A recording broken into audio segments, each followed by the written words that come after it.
So strap in, New Zealand. Yeah, pretty much. Welcome to 2022. Yeah, I mean, there's a guy called Peter Jones over here who's writes for us, a great event organizer in Victoria, and he wrote a similar article just when you thought it was safe to get back in the water. Yeah. Yes, pretty much. So, I mean, one thing you said there is that, you know, the main thing that's created and continuing to create problems is this yo-yoing in and out of lockdowns and restrictions, and I can't even think of what the names of the various restrictions are now. They've changed so much. But I mean, where are you at the moment in New Zealand? So we're using the traffic light system now. So where I am in Northland, we're currently in red. And the reason we're in red is because we haven't yet hit our 90% vaccination target and are very unlikely to do so. The rest of the country is in orange. So, right. Okay. Which is not really a lot different to red. The main differences between red and orange are the gathering limits indoors, and those mask wearing restrictions, etc. So there's not a huge amount of difference. However, that could change today. Right. Okay. And I mean, one thing about all of this is that these are the tools that New Zealand was using a year ago, 2 years ago, to deal with a completely different animal. And now there's this thing called Omicron, which is all over Australia and I guess all over New Zealand as well. Well, this is the thinking at the moment. We don't have a lot of cases in the community. So we had an MIQ worker test positive for Omicron last week. She's got around 80 close contacts. One of those is already tested positive. They're waiting for the results on others. But there is thinking that Omicron is already widespread in the community, but because of Christmas and New Year, people haven't wanted to get tested because they've wanted to spend the time with their families and friends because we've just come out of a 5-month lockdown. So yesterday, when we had our update, good old Ashley Bloomfield came to the table and was basically pleading for everybody to start getting tested again. So we could well see those cases explode again over the next 2 to 3 weeks. I mean, I've got friends and colleagues, not at Hucker, but within the industry, that they've had sore throats and have been feeling unwell, but they haven't gone to get tested because it's just a mild cold. It's a much less virulent variant of COVID, but our media are still promoting this fear narrative. So we need to move forward now. We're using the same tools, like you say, that we were 2 years ago. And that's really the issue. I understand that we still need to protect the vulnerable and the high risk, but come on, we're still using these same methods, the same failed MIQ system, the same failed lottery system for MIQ. We need to move on. We need decisions and we need to make them now. Well, I mean, over here, we've got, you know, you walk to the shops and they'll have a QR code check-in thing. A lot of people aren't using them anymore, purely because we're not doing contact tracing anymore, because Omicron has done this, and there's absolutely no point. And are you doing contact tracing in New Zealand? Yes, we're still doing contact tracing, but I think the main issue with that is, obviously they're concerned that the health system is going to be overwhelmed if we let Omicron run wild. My concern is that they're simply just not going to be able to contact trace if we get the number of cases that Australia are getting as a percentage reflection of population. We're just not going to be able to do it. They were struggling with Delta in the last lockdown, let alone Omicron, which is, I think, 7 times more transmissible, or even more than that. I can't remember the number, but much, much more transmissible. So there's no way they're going to be able to keep on top of the contact tracing. And much like Australia, I see people all the time just wandering in and out of shops. They're not bothering to QR code. So it's just beyond me what they're going to do about this, because who knows? I have a feeling the narrative isn't going to change. Well, I think over here, this is my prediction. and who knows? But I think that we've got 4 weeks of chaos here in Australia, while the government does everything it possibly can to get everyone to take booster shots for whatever reason that may be, because we're all completely vaccinated up as much as we need to be now. And it will take, I think, 4 weeks to realize, or for the public and governments to come together to understand that this isn't a dangerous virus for anybody anymore. South Africa's shown that to us. The UK shown that to us. They've all passed their peaks.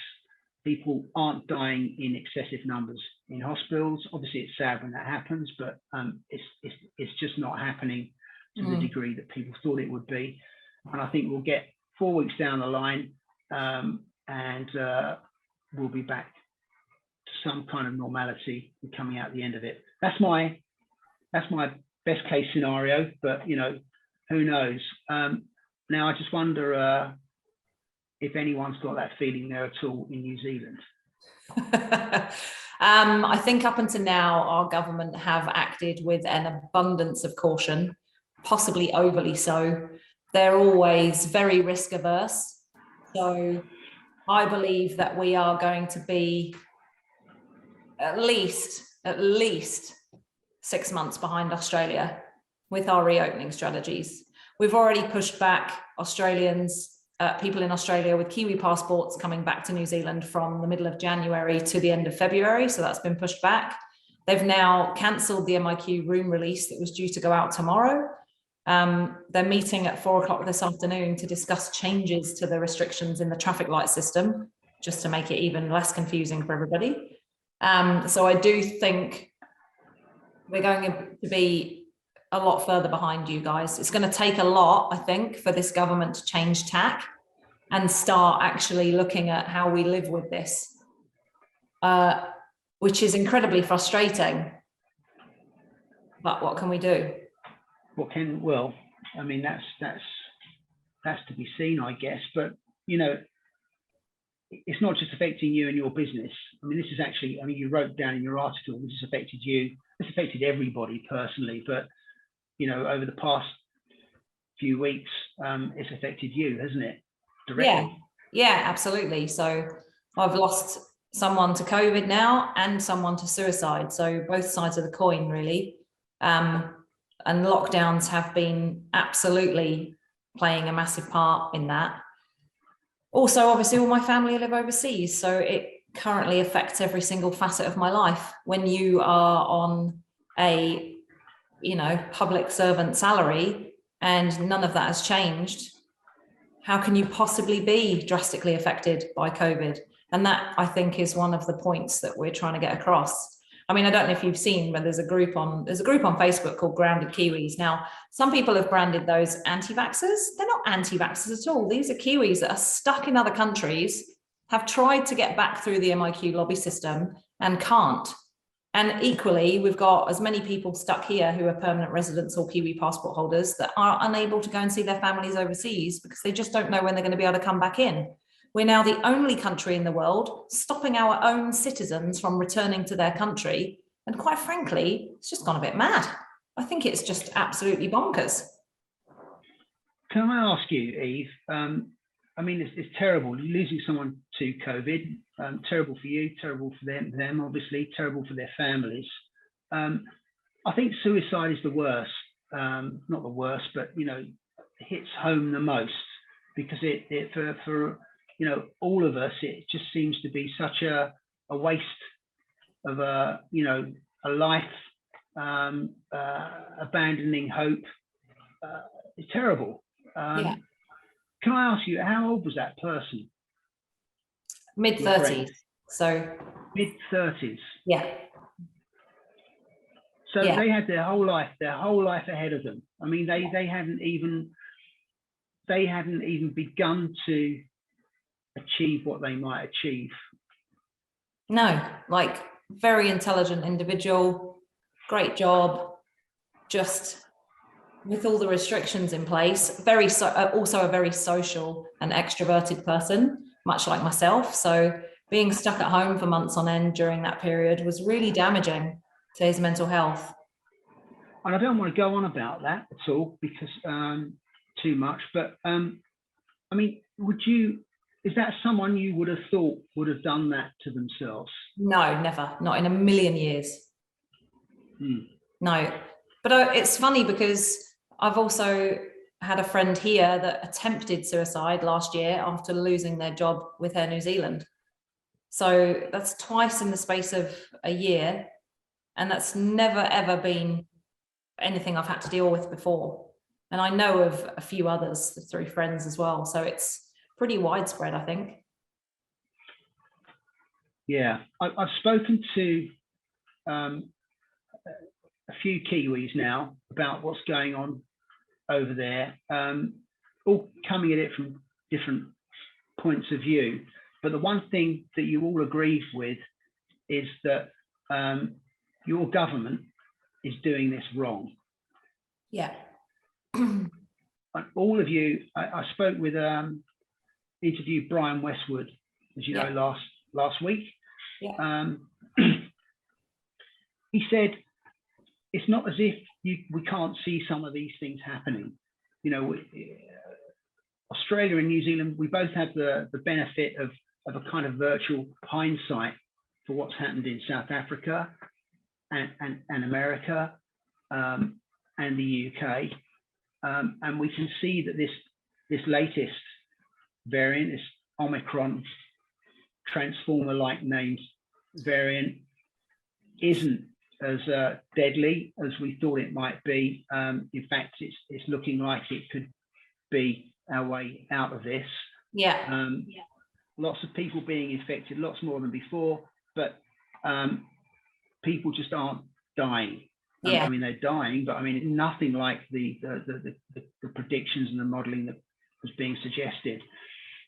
He said, you know, you can speak to anybody down the street, walking past you down the street, and they can see these things coming, and they'll have a suggestion or an opinion like we all do. He said, but that foresight doesn't seem to be there in government at the moment. No, it doesn't, and particularly not here. I mean, one of the classic examples is that the rest of the world are all using rapid antigen tests, and we haven't even approved them for widespread use yet.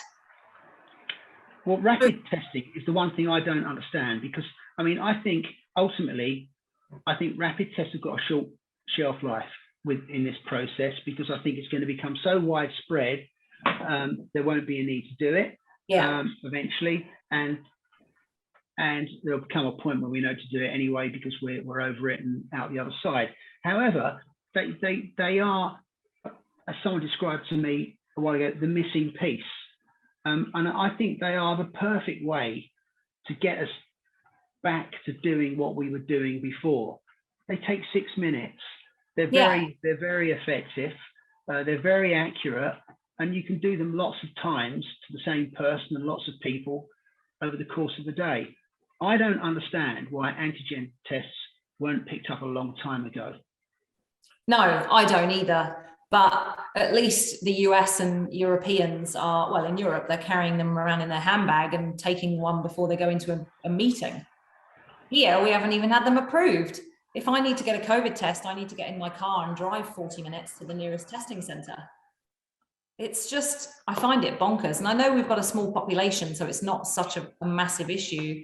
But this is just one of a long list of things that we haven't approved or we've continued to do since this pandemic began back in February 2020.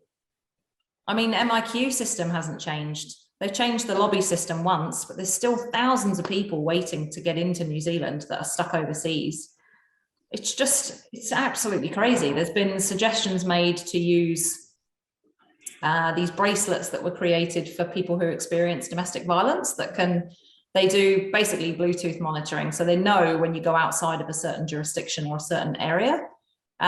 They've presented to government to say, look, we could use these for home isolation because we know exactly where people are. And if you take it off, it sends an alert.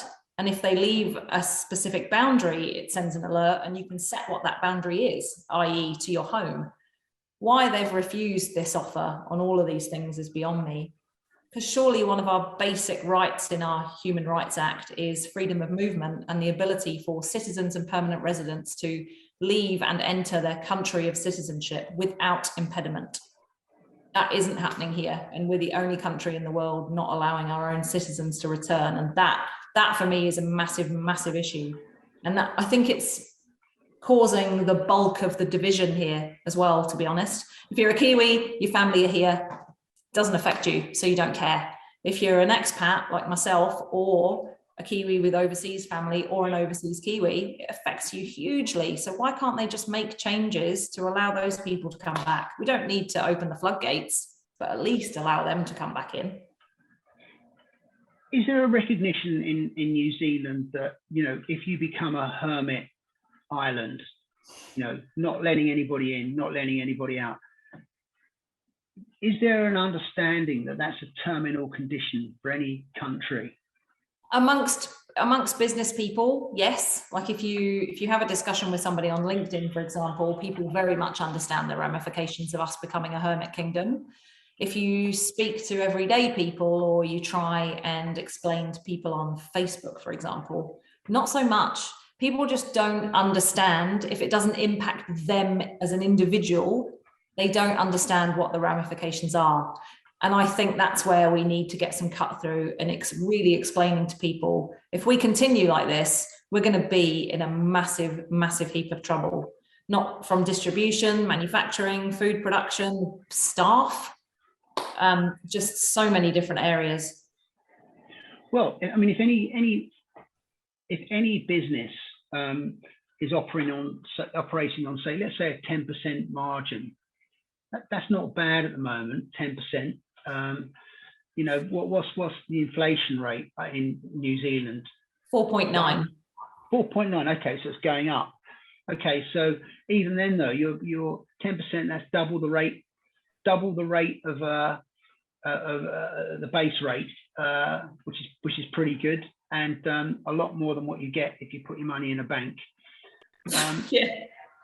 Yeah, exactly. So if you're operating on 10% margin, 15 to 20% of your customers aren't there anymore. 15 to 20% of your staff aren't there anymore. How businesses can't continue, and that's just looking at the domestic part of it.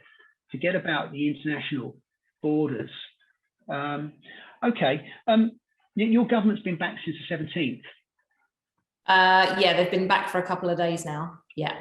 Right. And they've got a meeting today. 4 o'clock. So in 18 minutes. But when the changes will be announced, I don't know. I know they're meeting at 4, but that doesn't necessarily mean they'll announce any changes today. They might wait until tomorrow. Okay. Well, I mean, this leads me on to the next bit. When I interviewed Brian Westwood, he came out with 2 very interesting comments that sort of put me on my back foot a little bit, and I'm not sure I agree with at the time. I'm not sure I completely agree with now, but nevertheless, he had a point or 2 points. And the first one I said to him, do governments understand the value of tourism events, and in particular your market, the youth market, the backpacker market? And he said, no, I'm not sure they do. He said, but what you need to understand and what we need to understand is that if governments don't understand the value to the economy, it's our fault. And it's our fault because we're not communicating that properly. Now that was the first thing he said. And I can see that's made you draw your breath a little bit. The other one was, and I think this is the most difficult one, and I think he's probably right, but I'm not quite sure how it could be done. He said, we all need to put aside our differences. Exactly. And together come up with some very simple messaging and talk with, not at, government, and keep communicating that simple message. Now, on paper, that's great, and I completely agree with it. But let's just look at you and your experience over the past few weeks. You know, you've lost a friend, good friend to COVID. You lost a good friend to suicide. You haven't been able to see your family for 2 years. Your business, 5 years. 5 years, okay. Your business has been seriously compromised. You've got no certainty, and I don't mean this with any disrespect, but you're one of the lucky ones, because you're in your own place, you know, with your partner, and you've got a great view, and it's, you know, you're not, I should imagine, too that worried about buying a loaf of bread or whatever it may be. No, and also our business is going to survive. So yeah. I'm under no illusion that I'm in a good position in comparison to many people. Brian's comments, though, feed directly into a separate conversation we've had about fragmented industry bodies. So we have a peak body, obviously, here, Tourism Industry Aotearoa, and we have several other tourism bodies and events bodies scattered around New Zealand. And whilst the peak body do a lot of the back-end lobbying, and most of which we don't see, and I'm sure they work incredibly hard, really what we need to be doing is creating a united front. So I agree with Brian in the sense that it's on us to explain how our industry has been impacted and what value we bring to New Zealand. But this is part of the problem. So all of our industry bodies represent different portions of the sector. So we've got hospitality associations, we've got the Backpacker and Youth Adventure Travel Association, we've got hotel associations, we've got the Tourism Export Council, we've got TIA, we've got BEIA for events. And we're all representing the smaller sectors within a whole ecosystem of tourism, travel and events. What we really need to be doing is banding together, selecting the most influential representatives and making sure that every single story is told every time we have those meetings. So, and that's what's not happening. So TIA are telling the tourism story, hospitality are telling the hospo story, events are telling the event story, and any travel associations are telling the travel story. We're all part of the same industry. We're all part of the same sector, the same ecosystem. What we need to be doing is working together to tell one story, because it's affecting us all in the same way, and we're all the first to feel it when the tap turns off. So that's really, I agree with Brian, we do need to be working more together, but how do we do that in a collaborative way? I've tried. I've emailed TIA, TechNZ, all of those industry bodies more than once to say, we need to work together. Some of them have got MOUs now between them, which is fantastic. But really what we need to be doing, especially in times of crisis like this, is all getting into a room, even if it's once a quarter. That might not be enough, but even if it is just one day, and saying, look, these are the issues we've got. How can we support you with your issues? And how can we make sure that our message is coherent and collaborative? Easier said than done. And I think you've got more chance of that happening in New Zealand than Australia. I mentioned to you earlier, we've got a number of bodies here just to get events and hospitality, business events. Now, business events is maybe 30% of the size it was 2 years ago, but we've still got a group of bodies that on the surface look like there's cooperation, but they still have their own interests, which I understand. But then outside of that, you have activists that work outside of those groups.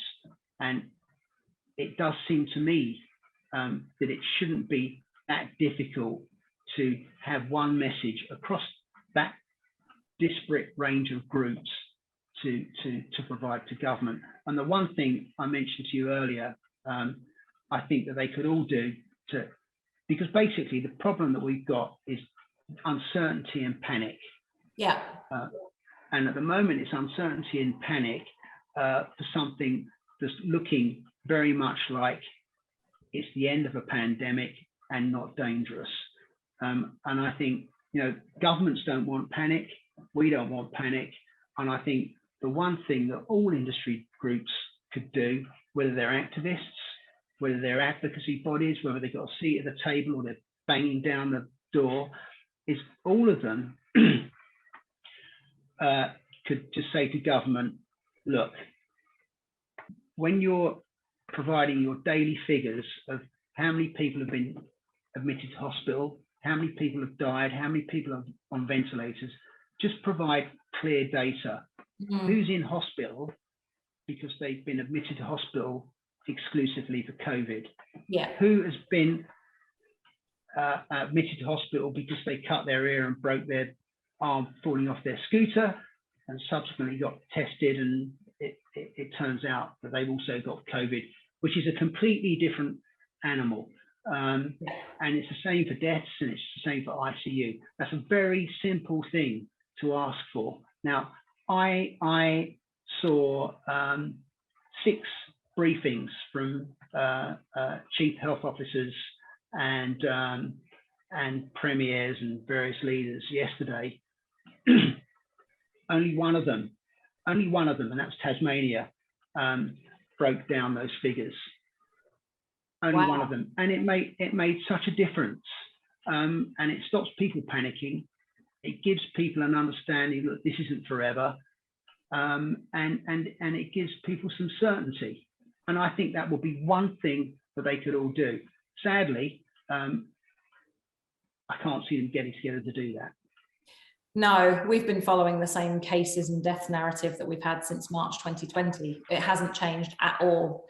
We might on the odd occasion get hospitalisation figures on the 6 o'clock news, but often we don't hear those. And we don't hear how many of those have been admitted with just COVID, or whether that's been a catalyst, or whether they've been admitted with something else entirely. But I agree, the narrative needs to change.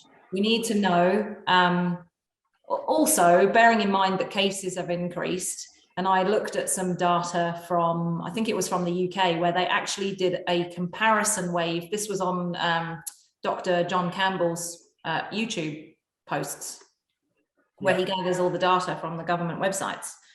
He was gathering the data from last year, the wave last year of Alpha and Delta kind of in succession, the death figures, and the wave this year, and the cases absolutely skyrocketed. I think they went up something like 400%, but the deaths were only half the level of the previous death and hospitalization rate. So deaths are on the constant decrease.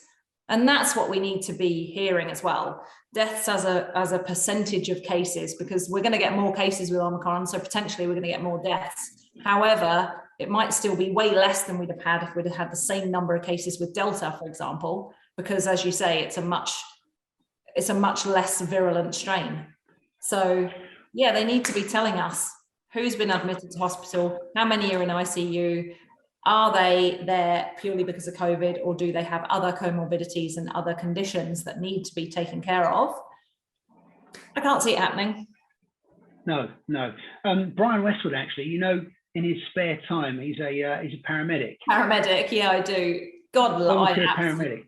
Yeah, I love Brian, I think. And actually it's good, right? Because it gives him a really good perspective and helps him to see the other side of the story, as well as being a member of the tourism industry and having been the chair of BIATA before.